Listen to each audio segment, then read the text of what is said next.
remember having a meal with my wife on the night, and just we both got kind of emotional, saying, "Oh wow, look, go back a year. It took me 15 months to lose the 7 stone, and it was quite quick, really. But to where I was, and everything sort of came out about how they was worried about me, worried about my health, worried about my mental health, my drinking. It was just like the cherry on the top. It was like, I got through it. We did it. So it kind of feels weird because I can understand people that have been overweight all their life. I get that now. I get that completely. Yeah. But it kind of became an injury that led me to be overweight, to make me understand about being overweight. So my journey is very much a lot different, but I still got the same mindset as somebody who's always been overweight, because I can imagine what it must have been like. Well, I can't imagine, but I can sort of try and imagine just what it must have been like for someone growing up with all that, the bullying at school and everything else. Slimming Stories is branching out. I've created a Facebook group, and over the next couple of months I'll be building a community, starting with live Slimming Story conversations. This is your opportunity to feature on one of the upcoming podcast episodes and share your weight loss journey. Are you with me? All you need to do is just click on the link in the podcast show notes or search for Slimming Stories within the group feature on Facebook. I would love to see you there. Hello and welcome back to another episode of Slimming Stories. I'm your host, Claire Oldham West. Can you believe that the stores in the UK, the clothes stores, are actually opening tomorrow? Oh my goodness, my bank's going to feel it. I think my husband's going to be dying, thinking how much is she going to spend. I'm just really excited just to get shopping again.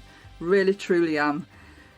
Today's guest is a real inspiration, and if you're not feeling it, if you're not excited that the golf clubs have opened, gyms are nearly open and the clothes stores are on the horizon, if that doesn't excite you, if you're not feeling motivated, that I do know that Mark Smith really help to motivate you into making some changes.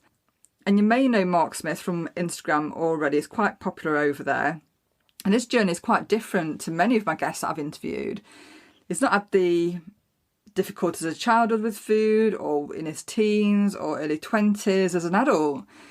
Mark Smith had an accident that left him with complications with his health, and I'll let him tell you his story. It really is just lovely to hear somebody just be really honest and open as always, and then we can really make that connection into the fact that even when you're struggling, there's always hope, and there's that thing that you can hold on to and just make those small changes, and then they can snowball into something that helps us achieve our goals and our intentions for our health journey. Here's introducing Mark Smith to his episode of Slimming Stories. I've never really struggled with my weight up to being around probably in my 30s, and because I'm quite a tall guy, I kind of carried it quite well. I played a little bit of rugby and a little bit of sport, and I did a lot of exercising. So I was always a big guy, but never really overweight. And then it all kind of happened when I had an injury a few years ago, 2017. My granddad, who passed away, he had dementia. He was 96. He had a good innings. He was a good guy. But when he passed away, we decided to go and put his ashes in my grandma's grave. And as I got there, the gravestone that was next door had tipped over. Someone had kicked the gravestone over. So I went to pick it up and snapped my distal tendon in my left arm. And the distal tendon is what fastens your bicep to your forearm. Initially, I thought I'd broke my arm. I went straight to A&E, and they said that, we need to do a scan and find out what went wrong. And basically what happened was I had an operation, private operation, and when I would come out of the operation, I was in absolute agony. Like, I couldn't even, it felt like my arm was on fire, and they couldn't understand it. So they give me a nerve block. And after the nerve block, a few weeks later, it just kept coming back, really bad pain, and I lost all use of my hand. My hand was sort of curled up, and it was like here. Right. And when they checked the scan, they realised that they'd actually severed the radial nerve, which is the main nerve that you can operate all your hand and your arm with. They'd actually severed it. Well, they didn't actually sever it; they'd crushed it, so they squashed it and kind of damaged it. Yeah. And basically said that I would have like 20% chance of ever getting the use of my arm back. And it kind of went downhill from there. God. I had a really stressful job. I was really, really busy. And then I had to take some time off work. I was given some really strong painkillers and nerve suppressants. So I was just numb. I would sit in the chair during the day, and throughout the day, the day would just fly by. And that's when I kind of gradually started overeating, and I got a little bit of depression. So I didn't realize I had depression. I just started really feeling really low, thinking, my active life's over, and I'm just going to be sat with this arm. I remember once I walked past the reflection in the kitchen window, and I was like this, and I had a beard down here, and my hair was long, and I just thought, oh my God, I think I burst into tears. I was like, my life's over kind of thing. And after about 3 months, they threw me a little bit of a lifeline and said that I could have an operation which they use a different nerve that you don't really use underneath your arm here, that they could reattach, and you could get like a nip, so you could like pick things up. So I thought, right, let's go for it.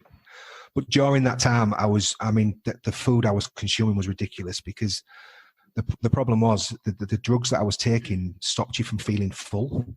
So I didn't know this at the time. In the morning I would order bacon sandwiches. As soon as my wife went to work, it would be bacon sandwiches, and it would be 2 or 3 sausage rolls, everything. Dinner time, pizza.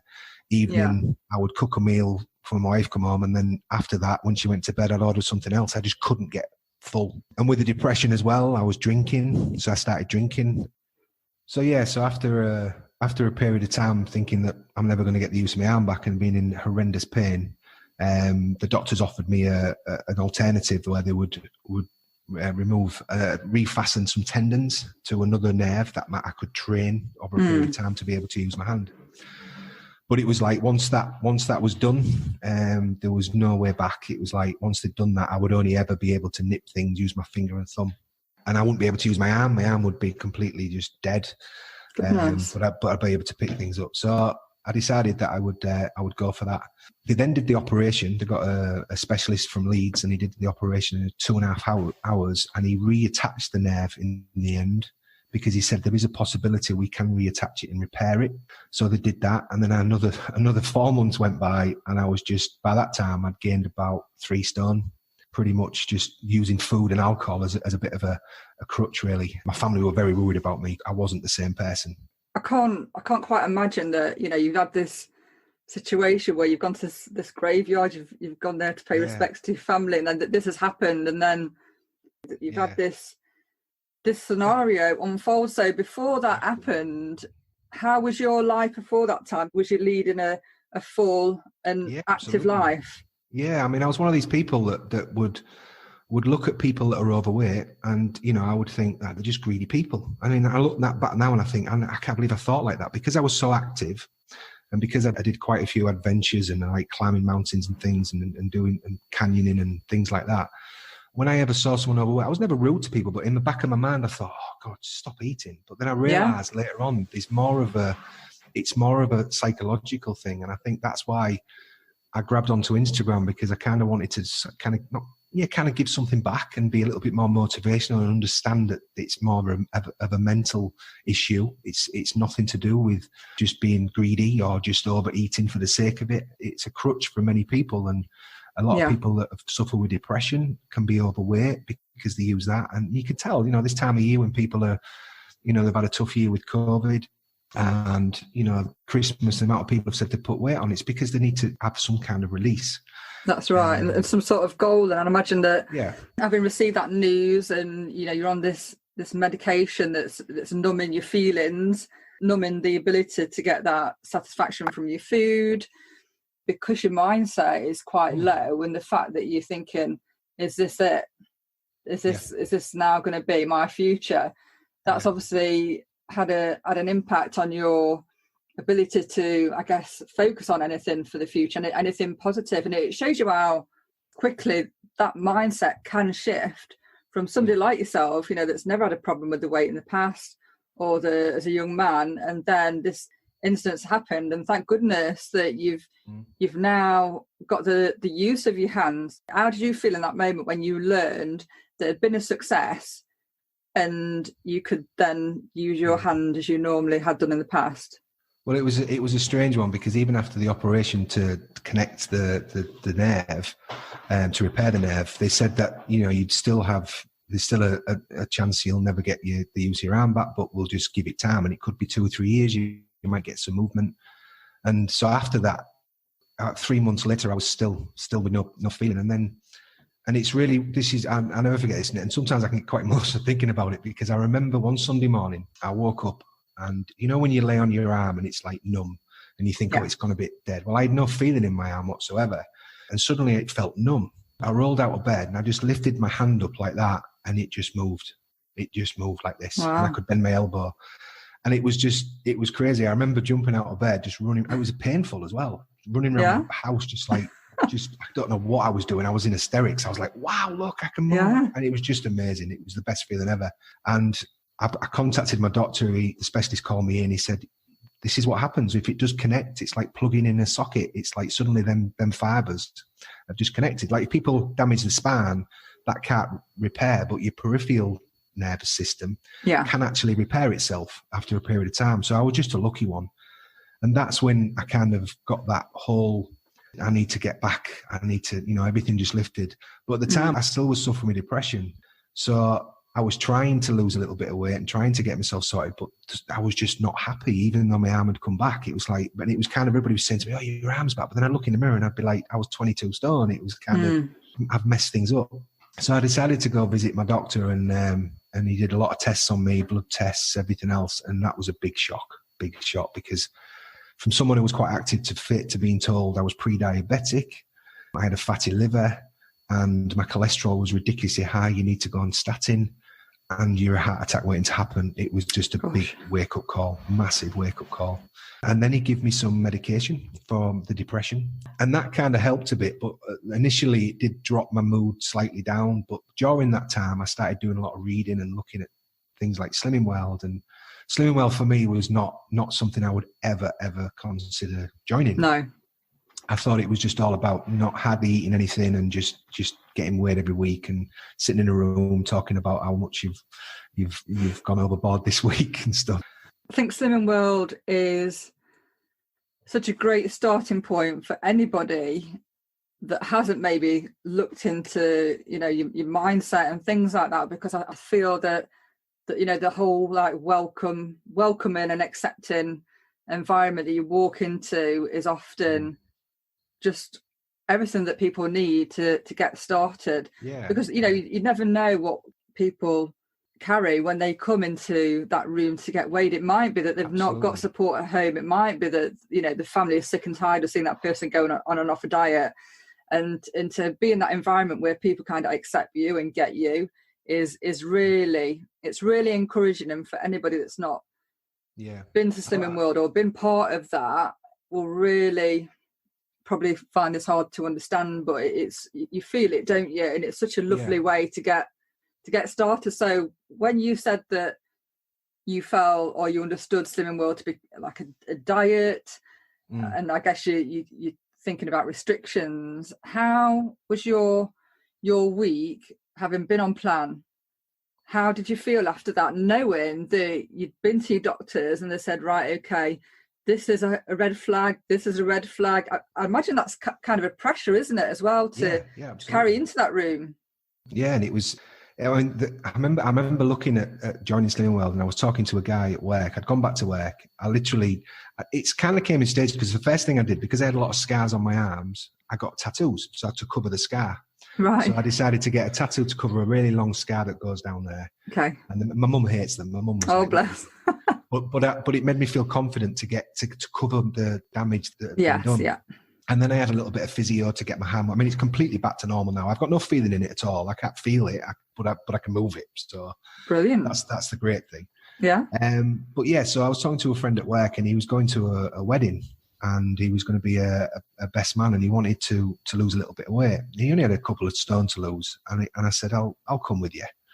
So I went with him, and I walked in, and I was thinking the same old story you hear from people saying, where you walk in, you think, what's it going to be like? And it didn't go well. I mean, I got on the scales and I looked down, and there was 22 stone staring at me, and I just thought, I didn't even realize I was that big. I didn't comprehend it. So I didn't really listen for the rest of the night. I just sat there thinking, I'm 22 stone. I'm 22 stone. And it just bothered me. So the next week when I went back, I'd lost 17.5 pounds in a week, which is ridiculous. I remember I've got a video of the people in the room going, good grief. But I felt proud. I was like, yeah, I've lost. Because I used to think that losing weight was about starving yourself. And if you wasn't feeling hungry and you wasn't feeling starved, then you wasn't really winning. You know, I didn't have a clue. So I remember feeling quite proud. I remember the consultant getting me to one side afterwards and saying, we need to talk. It's really good that you've lost 17.5 pounds, but I don't think you're quite grasping it. So she went through food optimization and everything a little bit deeper with me. And I kind of took that on board as right, I'm going to follow this and see what happens. So I did. And for the first few months, although I wasn't following it to absolute T, because I don't think a lot of people, some people do, some people follow it, but they adjust it for yourself, really. Yes, I think sometimes. I kind of decided I'd start cooking a little bit more. So I got into cooking, and the second week I lost 2 pounds. The week after that I lost 3, then I lost 2, and then it was like 1. So I never gained for my whole journey, but I kind of started enjoying the social aspect of it and listening to people's stories. And I'd found myself coming in with like, wow, well, that's amazing. So I didn't think the people in the room were overweight because there were just things going on or whatever. I just thought it was overweight because you all like food. It really did open my eyes to a whole new way of thinking about health and well-being and mental health and the effects of it. And I'm not saying people are overweight due to being stressed or anything. Some people are just overweight because that they enjoy food. But I think my experience kind of taught me there's all different avenues that people, and reasons why people are overweight. I wanted to help people as well. And so that's when I got my Instagram account and I thought, right, I'm going to start not just posting pictures of me before and after, posting some positive quotes, some positive messages, things to try and encourage, some meals and stuff. So that's really where I went from there. And then I started loving Slimming World. It was like, it became great. I used to love going. Yeah. And then the magazine, they contacted me and asked me if I'd do a photo shoot in London, which was just amazing. Nothing that I'd ever experienced before. Oh. Yeah, that was a really good experience. They'd rented a big house and I had no different clothes on. And I just felt great. I felt like I'd achieved something. That's great. What I want to do is, I'd just like to go back to your first week that you mentioned, having lost those 17 pounds. And I want to ask what you did that week. Do you know what I did? I'm just really interested. Every day I would wake up and I did a little bit of research on fasting. And fasting's very, it works for some people and works for others. And I think if you're bigger, you can kind of fast, intermittent through the day. But what I did was pretty dangerous, really. I mean, I got up in the morning and I thought, right, I'm just going to have water, an apple, and then I would have some fish. So it'd be like a mackerel in a tin, or it'd be something tuna or something. But then some days I wouldn't even eat. I would just drink. So when I felt like I needed something, I would just have a tin of mackerel. It was ridiculous. It wasn't sustainable. It wasn't the right thing to do.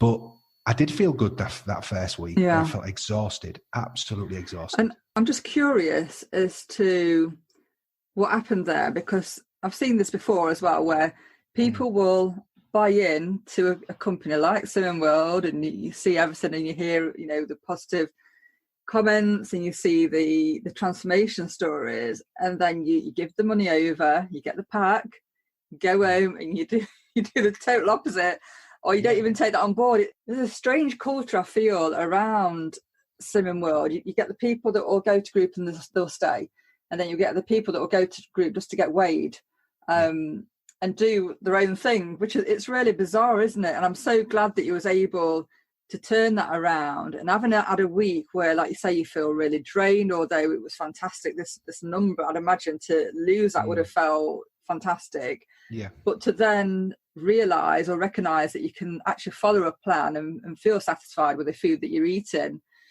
And, you've grown so much from that time in terms of, your media presence on Instagram. And it's really nice to get guys on the podcast, which I didn't do at the very beginning, but I do get a lot of feedback from people to say it's really nice to hear that story, that honesty from a guy, and having them open up about the weight loss journey. So when you're on Instagram, you mentioned that you put quotes out there, and you talk quite openly. So what kind of feedback have you received being online? The feedback's been fantastic. I mean, a lot of people message me private, ask me how I do it, and I'm always honest with them and how I achieved it and what, you know, when sometimes people, you know, I think Slimming World it's a great tool to teach you about food, but I think it's about your individual, it's yourself, how you manage that, and I think it's a really good education in food. I know there's the aspects of people, you know, they go and it's all about being weird and a competition, you know, slimmer of the week and all the rest of it. Yeah. But I kind of talk a little bit about body positivity, because it doesn't really matter what size you are. If you don't feel right at a certain weight, then try and change, but be positive about it. Don't see it as a big thing, as a big challenge, because it's, and what I mean by that, I think Kirsty said this to me actually, Kirsty Ingram, she said to me one day, was talking about treat nights. I'm going to have a treat night on Friday. And she went, well, you're not a dog. Don't treat yourself. And I kind of understood it. But yeah, sometimes you need to enjoy food. Like Christmas time, when you're with your family, it goes with it. Don't feel guilty. No. You know, just focus more on your health and more on body positivity. And I think that is the thing that I kind of took off myself from Slimming World. Slimming World taught me the nutrition of food and the different balances in food. Now, if you stick to Slimming World absolutely to the T, you'll gradually lose weight. If you adjust it to suit yourself with the lessons that they've taught you about food optimizing and things, I think it works. Because we all know how to lose weight. There's no magic formula.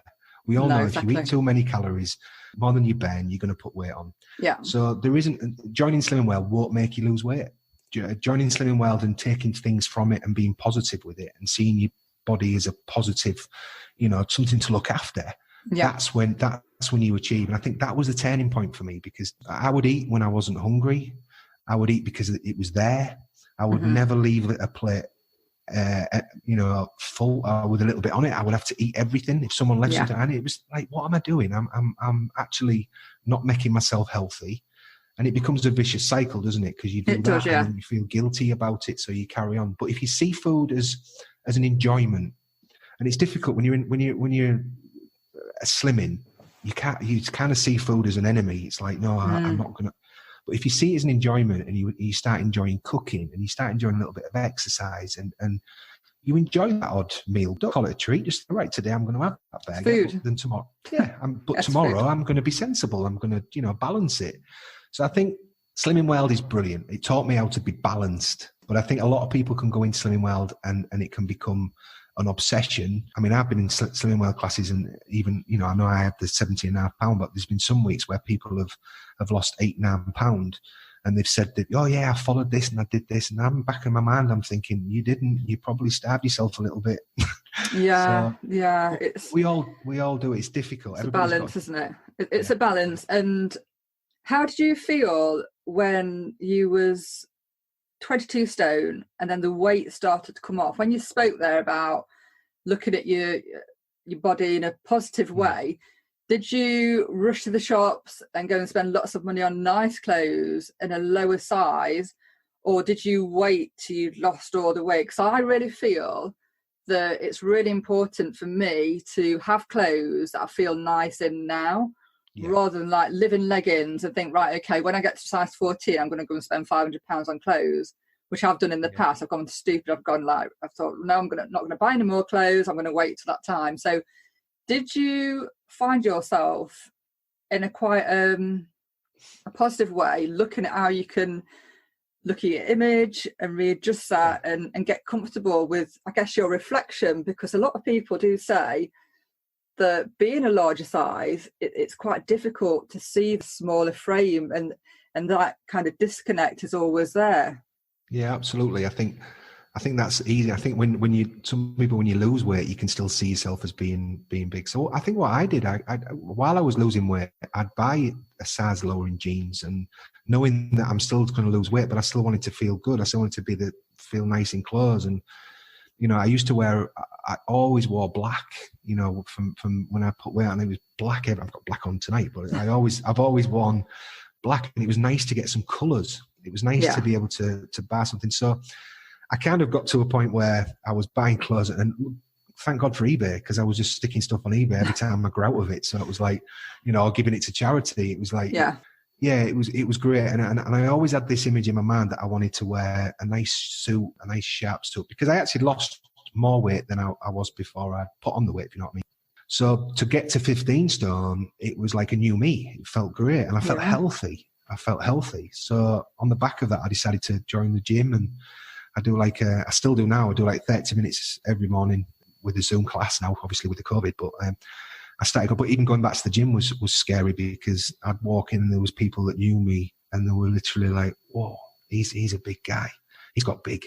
But I just buckled down and I got stuck in, and the fear went. And I think, when I see anybody at the gym that's overweight, I've got so much admiration for them, because that's the hardest part, getting back to the gym. For me, when I went to the gym, it was kind of the icing on the cake for me, because through my depression, I was offered a little bit of counselling through my company I worked for. And they knew that I'd gone through the injury in my arm. They knew that, and I spoke to the HR, and they was like, yeah, we'll sort you some counselling out. And I was really nervous about that. I was like, I don't want to go counselling. It's going to be weird. But it really did help.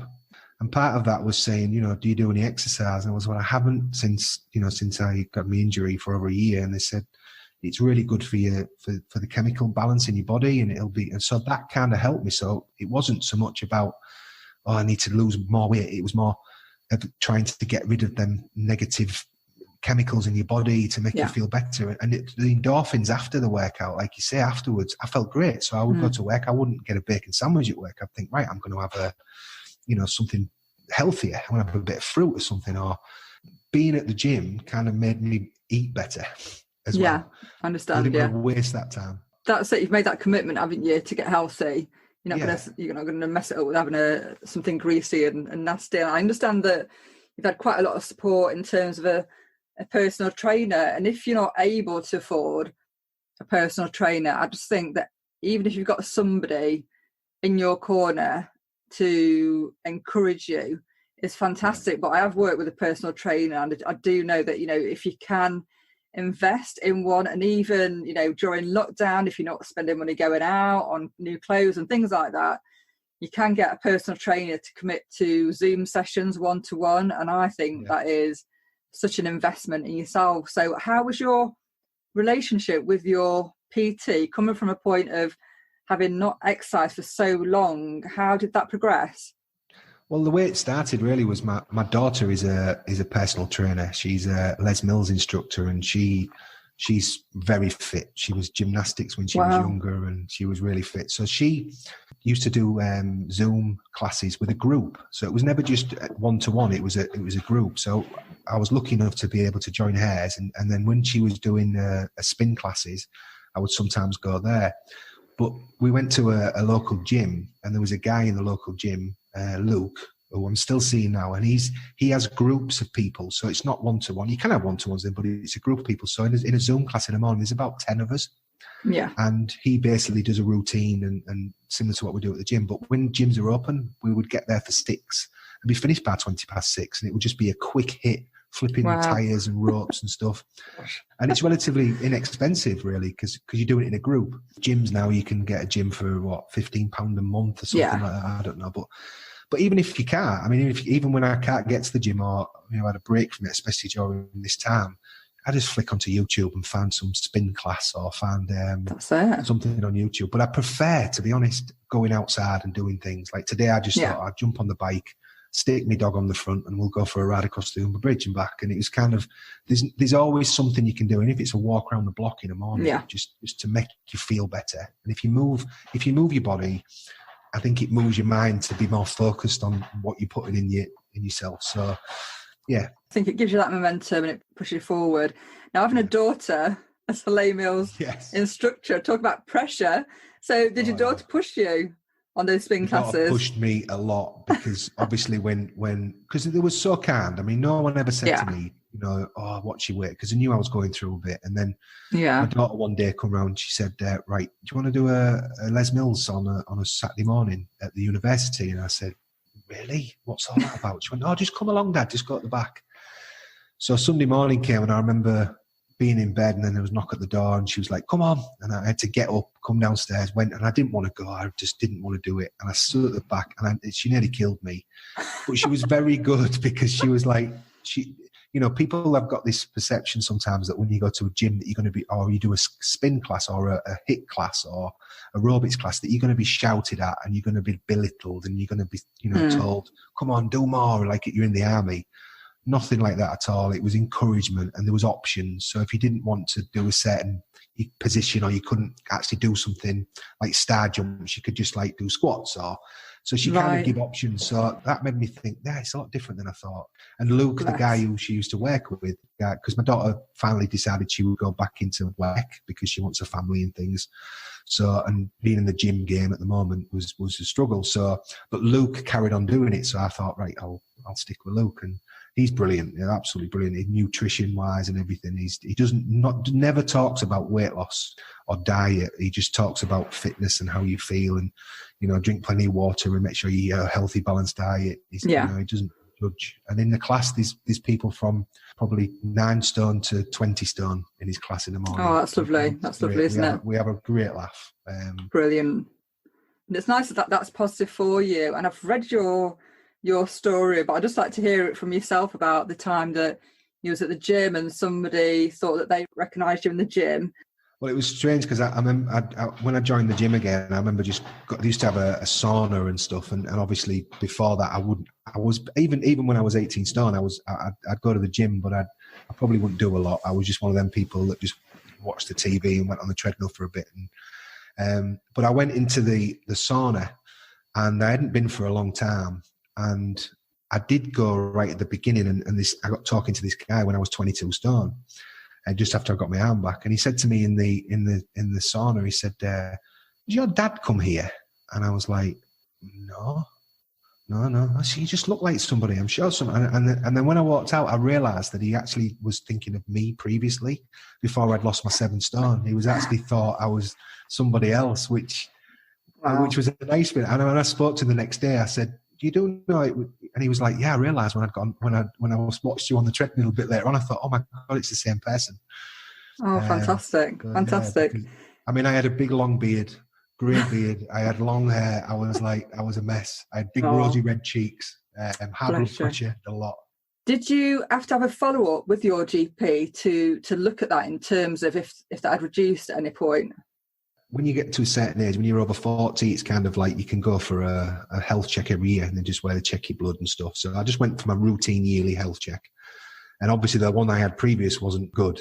And they were quite shocked because, the results were completely the opposite. And I remember feeling, I was still suffering with a bit of depression, but it was a lot better. To answer the question, I think my depression got better first. I think I kind of became happier. Obviously, with being at home, sat on the sofa for 8 or 9 months, watching Flog It wasn't healthy.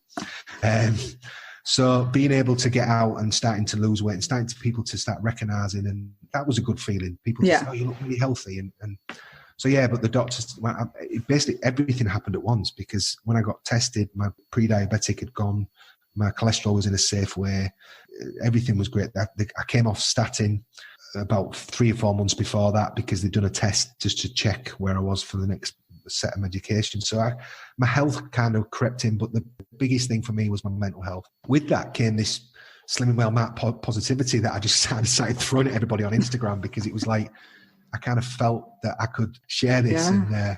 And I was one of these people before Instagram and before Slimming Well that I was like, no, Instagram not for me.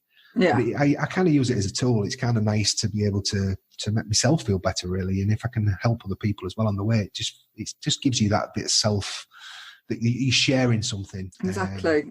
The Slimming World accounts that I follow are very real. I don't often see many that are very picture perfect all the time. I'm not against filters all the time or nice photos, don't get me wrong.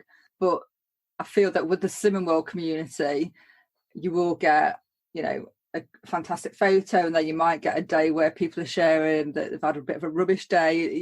You get a general feeling of how somebody's life is going, and it's not all pie in the sky or being super depressed. There's like that that even keel of a normal, happy, healthy life. And you know, people have ups and they have downs anyway, regardless of whether they're suffering with depression or not. And I think having heard your journey and having had this weight loss and seeing that reflection in the mirror, to then know that you're traveling down to London to be in the Slimming World magazine and have a photo shoot, how did that feel, having had all that exercise and that build up, I guess, from your community on your Instagram too? How did that feel? Oh, it felt amazing. It felt absolutely amazing. I mean, we got there and it was like, they made me feel so welcome, and it was like, I felt like, I don't know, I did kind of enjoy it. It was too much. Because some of the clothes that I was wearing, I mean, they did quite a lot of photographs, and they only pick a certain amount for the magazine. But what they did pick was good, and I kind of, but they made you feel really good all day. I went up the night before. We stopped in a real nice hotel, all expenses. It was just like, it was like a reward for what I'd done. It was like, you know, some kind of recognition. And I remember having a meal with my wife on the night, and just, we both got kind of emotional, saying, oh, wow, you know, look, go back a year and a half. I mean, it took me 15 months to lose the 7 stone, and it was quite quick, really. But to where I was, and everything sort of came out about how they was worried about me, worried about my health, worried about my mental health, my drinking, and everything else. So it was just like the cherry on the top. It was like, you know, I got through it. You know, we did it. So it kind of feels weird, because I can understand people that have been overweight all their life. I get that now. I get that completely. Yeah. But it kind of became an injury that led me to be overweight, to make me understand about being overweight. So my journey is very much a lot different, but I still got the same mindset as somebody who's always been overweight, because I can imagine what it must have been like. Well, I can't imagine, but I can sort of try and imagine just what it must have been like for someone growing up with all that, the bullying at school and everything else. So, and that's great. The community that I speak with now at my Slimming World group and friends that I've met, it's really nice to listen to their stories. And, you know, when Kirsty was talking about a story on the podcast of the week, and I have people that contact me on Zoom and we talk, it's really inspiring. So I kind of get that out of it. And that helps me to understand that even though I had this little blip in my life, which caused me to be overweight, it could have been something that I've lived with all my life. So going Slimming Well that day was just like, it was just a big eye opener. It was amazing. It was just like, right, you've done it. And when I came back home, it was like, you know, waiting for the magazine to come out, and then it came out just as lockdown started. So I couldn't really celebrate in the group and things. So, but it just felt great. It just felt great. It's a great achievement, and I think, like you've explained, that not having an issue with your weight and then having this new understanding and empathy towards people that have been overweight, and then being able to help people like that on your Instagram. I mean, you've got loads to offer anybody that wants to be inspired in terms of their health. I keep referring to health journey rather than weight loss, because it is a health journey. I think there's a lot of pressure around the scales often.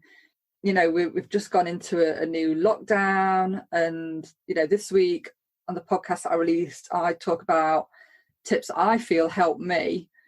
You know, we can't get away from that noise at the moment. It's still there. And when I release this podcast episode, hopefully it's baited down and it's all in the past. How can you offer advice in terms of getting people to reach out, feel inspired, and make some healthy changes? Yeah, absolutely. I think the biggest thing that I always tell people when I speak to people is be patient. Don't rush it. Don't think it's something you can do. And this week's been crazy on my Instagram, because people have been messaging me about, oh, please help. I've lost control over Christmas. I don't know what to do. I've put weight on. What can you give me a plan? I'm really going to go for it. And I kind of like, whoa, just think about it. It's not, you're not going to lose weight this week. You're not going to get, you know, you may put weight on over Christmas and feel unhealthy, but it's think of the long journey and just start again gradually. Don't rush it. Be patient. That's the biggest thing for me. And then just do a little bit of exercise. You know yourself when you go to a gym before lockdown, you go to a gym after New Year, it's packed with people wanting to lose weight, and everybody's like fired up.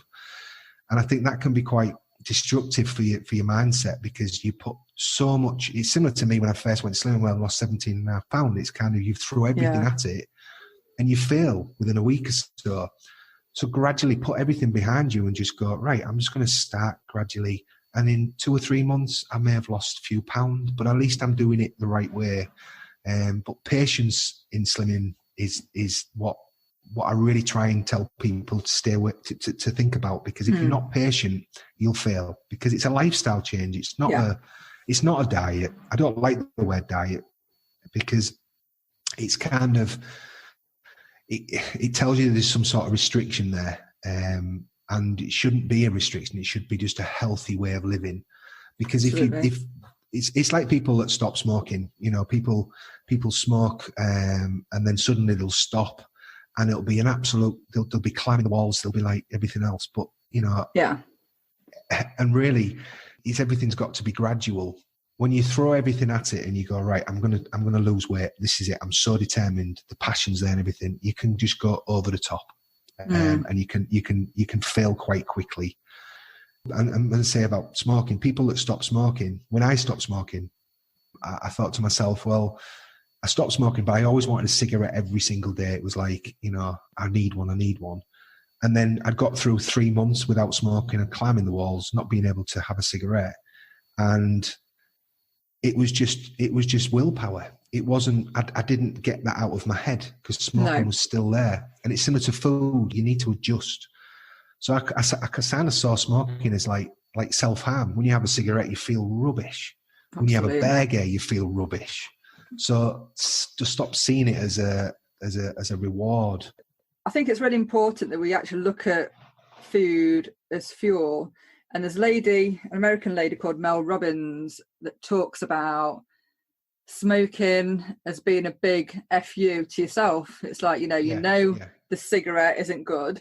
You buy the packet, it says this will kill you, or whatever it says on the packet. Yeah, that's the point. And yet you do it. So it's like stuff everybody. I'm going to do it anyway. And it's like a big FU to yourself, isn't it? Same with food. It's like you have these great intentions, and before you know it, you've got this huge plate of food that you eat, and then you feel like you're going to be, you either full to the top, you can't go to bed because you're thinking, goodness, my belly needs to go down, I need to digest this food. Or you wake up in the morning, it's like, why did I do that? And I get that. And there is a process in terms of calming the mind and then calming the behavior, the erratic behavior, let's say, around food. And that is a connection that I found. And in terms of mindfulness, I feel that hypnotherapy, meditation, sound baths, I don't know if you've ever tried a sound bath, Mark, but when you go on YouTube, just put in sound bath, they're amazing. And it's like when you go for a spa or something, like the music's amazing, and it's just really, really relaxing. So, about having a stressful job and things like that, if you've had a really intense day, just put a sound bath on.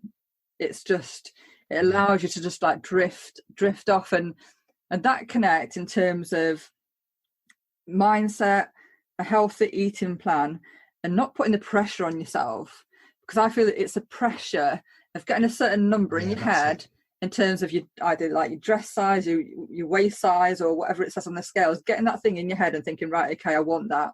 And, sometimes that's good.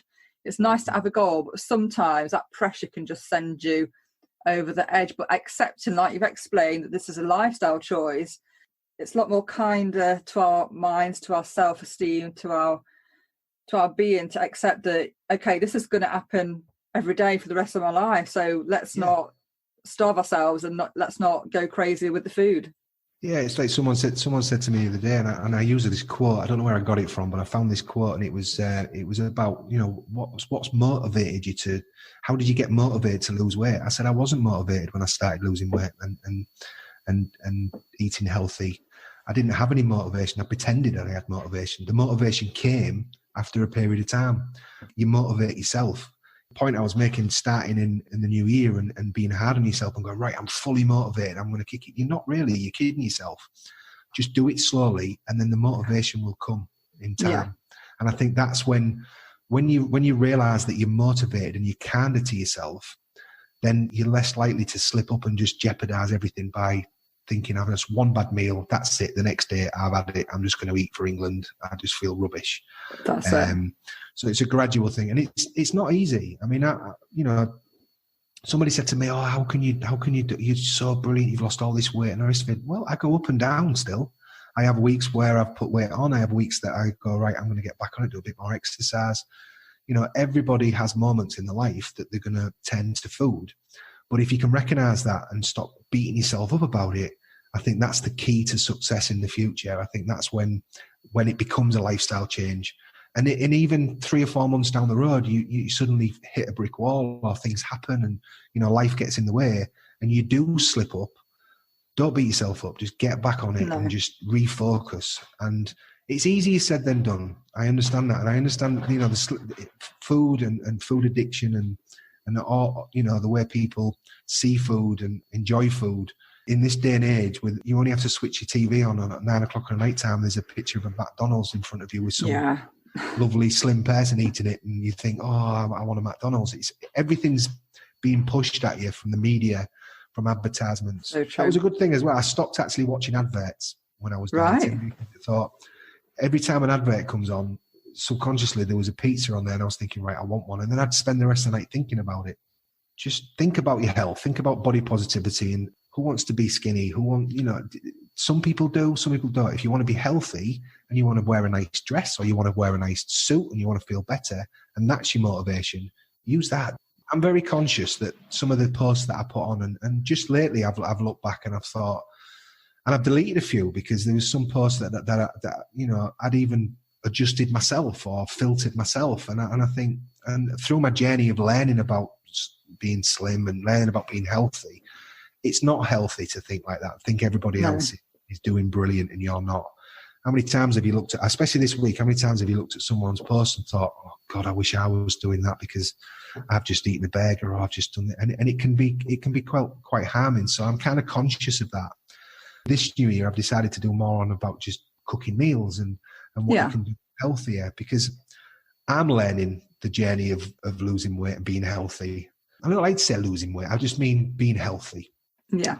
Being a healthy weight is a good thing, good place to be. So yeah, I think the whole mindset of weight loss needs to change. I think Slimming Well, Weight Watchers, all these, they're good, but you've got to take out of it something which will benefit you, but then think about why you're really doing it. And it's, and if it's for somebody else, or it's how you want to be seen by other people, that's when you can fall. You've got to really want it for yourself. And I say it's easy said than done. I'm still finding the answers myself. I don't know the answers, but all I try and do is share how my experience has been from somebody who's been an average weight to where I am now, and try and understand people's journey. But if I can help, I can help. If I can't, then some people have got different opinions on different things. We can be available for other people, but we can't be responsible absolutely for fixing everyone. And what you said there about think about why you're doing it, I think really, and when I say oming on the why, I mean really connect to that why. And if it means that it's chaotic and you have to go and stay with a family friend, or you have to go, I know we can't at the moment, but send yourself away and just really try and get yourself quiet. And I think this is where I'm trying to talk on the podcast around just being quiet and having a quiet space. And it might be that you take yourself to a golf course, just go on a walk and just have quiet, because we're surrounded by distractions on a constant, and we forget the beauty and the therapy of just being still. And in terms of connecting to the why, if your why is influenced by somebody that wants to see you a certain way, if you work for a company with messages that don't align to where you really want to be, then you really need to question the reason why you are wanting to lose weight, really home in on your why. But to do that, you've certainly got to be quiet. I don't feel personally that you can go to a Slimming World group and you can have the question asked and you can literally just do it there and then. I think you really need to just be mindful and be still. And it's such a gift in being still. It's been lovely chatting with you, Mark. And I'll continue to follow you on Instagram and look at those great posts. And I know that you'll be out there supporting other people. I know that you've been on your bike recently, and I think we just need to keep busy, don't we? We don't really know what 2021's got ahead of us when we're actually recording this in January, but no doubt if we can get ourselves in a good headspace, then I think there are possibilities. We can look for possibilities, and we can aim for new horizons regardless of what's happening around us. So thank you so much for joining me today, Mark. Thank you. You're welcome. Thanks for having me. And I think you'll find and agree that, sometimes when we really strip back the reasons that we give, that we can't commit to our weight loss goals, to our self-care towards our bodies, that's what weight loss is. We know that carrying an excess amount of weight is not healthy, but we do it and we struggle and we go through that muddy water, don't we? But when we really stop and we ask ourselves, what is the reason that I can't do this? Often it's that we're so busy with everything else, we literally just need to take a breath, take a moment, and see what we can do in those upcoming weeks. See what we can do in the week ahead to make some positive changes. And maybe you're not really into it, I'm going to get this amount off, or maybe I'm going to lose these inches, or I'm going to drop a dress size. Maybe it's simply that each meal will be healthy. We've got 3-4 meals in a day. Just choose one meal that you're going to choose to stick to plan and follow that through. Follow the intent of having one healthy meal a day, and then take it from there. Write down what you're eating if that's what you need to do. If you've got a tracker, track that meal, and just ease the pressure off. If you're feeling like many now, how the shops are open, there's going to be new summer wardrobe to choose from, and maybe you're not feeling comfortable in wearing the clothes for whatever reason. So we just have to start, don't we? We have to start somewhere. Make that choice to start and to see that intention through. And thank you so much for joining me for another episode of Slimming Stories. Have a great week ahead. I'm really excited, like I said, to get into those shops and see, all the summer colours. I just love shopping. I love shopping. And like my husband's like raving because, the golf course is now back open. It's had 2 great golf games, and I will be buzzing once I get into the clothes shops. And before I go, Mark Smith actually changed his Instagram handle since recording this episode. No doubt you already know who Mark is. He's quite popular over on Instagram, but if you'd like to follow him over there, his Instagram handle is marksmith99. Have a great week. Whatever you're doing, have a great week. Take care. Until next time, stay safe.